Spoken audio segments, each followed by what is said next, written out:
তাকে ছাড়া আমি কিভাবে থাকবো, এই একটা কথা কখনো তোমাকে ভালো থাকতে দেবে না। কেউ কারো জীবনে অপরিহার্য না। এই সহজ কথাটা যতদিন তুমি না বুঝতে পারবে ততদিন তুমি ভালো থাকতে পারবে না। সময় সব কিছু বদলে দেয়। একসময় যে মানুষটা তোমার সাথে কথা না বলতে পেরে হাউমাউ করে কাঁদত, আর সে মানুষটা তোমার 50 বার কল রিসিভ করারও সময় পায় না। একসময় যে মানুষটা সারা রাত জেগে কথা বলার জন্য অনুরোধ করত, আজ তার খুব সহজে ঘুম চলে আসে। একসময় যে মানুষটা তুমি না খেলে খেত না, আজ তার সময় হয় না তোমার কাছে জানতে চাইবার তুমি খেয়েছো কিনা। একসময় যে মানুষটা তোমাকে ছাড়া 1 মিনিটও চলে না বলে শক্ত করে জড়িয়ে ধরত, আজ সেই মানুষটা 1 সপ্তাহ পরেও যোগাযোগ করার সময় পায় না। একসময় যে মানুষটা তোমার সব কিছু ভালো লাগতো, আজ সেই মানুষটার তোমার ভালো জিনিসগুলো অসহ্য লাগে। সময়ের সাথে সাথে পছন্দের মুখটা অপছন্দ হয়ে যায়। সময়ের সাথে সাথে প্রিয় মানুষটাও অপ্রিয় হয়ে যায়। সময়ের সাথে সাথে প্রিয় অভ্যাসগুলো অপ্রিয় হয়ে যায়। শুধু সময়ের সাথে সাথে ভালোবাসাটা ভুলে যাওয়া যায় না। ভালোবাসা ভুলে যাওয়ার দরকার নেই। শুধু যে মানুষটা এত সহজে বদলে গিয়ে সব স্মৃতি, কমিটমেন্ট, আবেগ, অনুভূতি, ভালোবাসা ভুলে গেল, তাকে মনে করে আর কষ্ট পাবে না। ভুলে থাকার চেষ্টা করো, দেখবে একদিন মনটা ঠিক শক্ত হয়ে যাবে। যেমন লোহাকে বারবার আগুনে পুড়িয়ে আঘাত করে করে ধারালো অস্ত্র বানানো হয়, তুমি ঠিক তেমন আঘাতে আঘাতে ধারালো অস্ত্র হয়ে যাবে। সময় সব বদলে দেবে। সেদিন আর আজকের মতো তার ফোন না পেলে মন খারাপ হবে না। সেদিন আর তার সাথে দেখা না হবার জন্য কান্না আসবে না। সেদিন প্রতারকটাকে কৃতজ্ঞতা জানাবে, কারণ সে তোমাকে ঠকিয়েছে বলেই তুমি এতটা শক্ত হতে পেরেছ।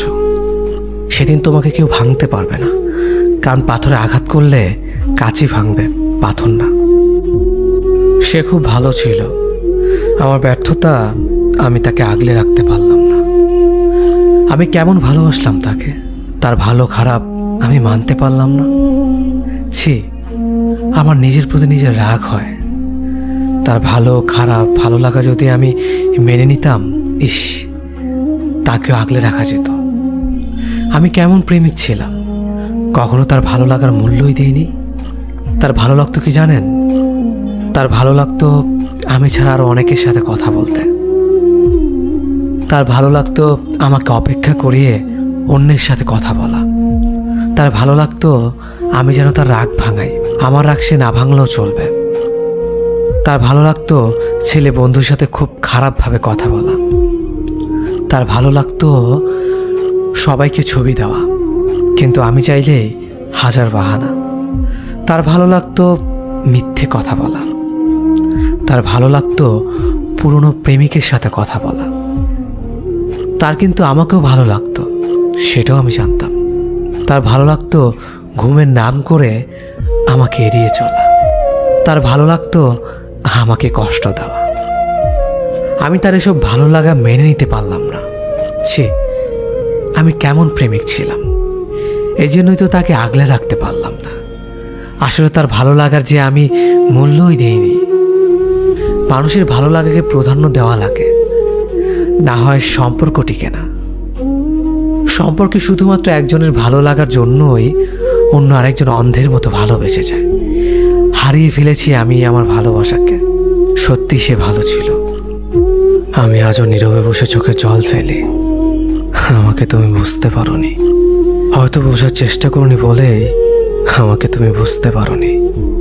আমার কলিজার প্রতিটা পৃষ্ঠায় এক একটা মহাকাব্য রচনা করে চলেছে। একটা বারের জন্য তুমি পড়ে দেখোনি। তবে আমাকে দেওয়া ভালোবাসা কি আমার প্রতি তোমার করুণা ছিল? আমি তো তোমাকে মন থেকে ভালোবেসেছিলাম। আজও তোমাকে সত্যিকারের ভালোবাসি। আমার ভালোবাসা তো কোনো খাত নেই। তোমাকে সত্যিকারের অর্থে আমার ভালোবাসার রাজ্যের রানী করেছিলাম। সব কিছুর পরেও কেন এভাবে আমার থেকে দূরে চলে গেলে?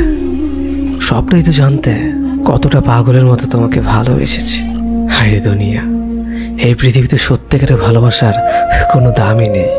তোমার তো ভালোবাসাগুলো হয়তো অভিনয় ছিল, তাই না? কি দোষ করেছিলাম বলো তো? তোমাকে ভালোবাসাটা কি আমার দোষ ছিল? কিন্তু আমি তো তোমাকে জোর করিনি। আমি একাই তোমাকে ভালোবেসে যাচ্ছিলাম। এটাই তো ভালো ছিল। কেন 2 দিনের জন্য এসে আবার চলে গেলে? আমাকে ভালোবাসতে যদি তোমার এতটাই অরুচিকর হয়, তবে কেন তুমি আমাকে মিথ্যে স্বপ্ন দেখালে? তোমার মনে আমি নেই, সেখানে অন্য কেউ। এটা আমাকে বলে দিতে পারতে। আমি তো দিব্যি ভালোই ছিলাম। আমি আমার একা জীবনের নীরব ভালোবাসাকে নিয়ে, যে ভালোবাসা আমি তোমাকে কখনোই কাছে পেতাম না, নিজেকে আড়াল করে তোমাকে রোজ দেখতাম। যে ভালোবাসা আমি একাই নিজের ভালোবাসার কথাগুলো বিড়বিড় করতাম। তোমাকে আজও খুব মিস করি। শুধু মিস করো না, তুমি আজও তোমার কলের আশায় থাকে, কিন্তু তুমি তো ব্যস্ত থাকো অন্য কাউকে নিয়ে। যে কয়টা দিন তুমি আমার সাথে ছিলে, মনে হচ্ছিল আমি হয়তো জিতে গেছি তোমাকে আমার জীবনে পেয়ে। কিন্তু না, সেটা ছিল ক্ষণিকের জন্য। আমি পেয়েও তোমাকে হারালাম। এর থেকে তোমাকে না পেতাম, তাহলে হয়তো এতটা কষ্ট বুকে কখনোই হতো না, এভাবে একা কাঁদতে হতো না আমাকে। আচ্ছা, একটা কথা বলি, আমার মতো কি তোমাকে অন্য কেউ ভালোবাসতে পারবে? না, পারবে না।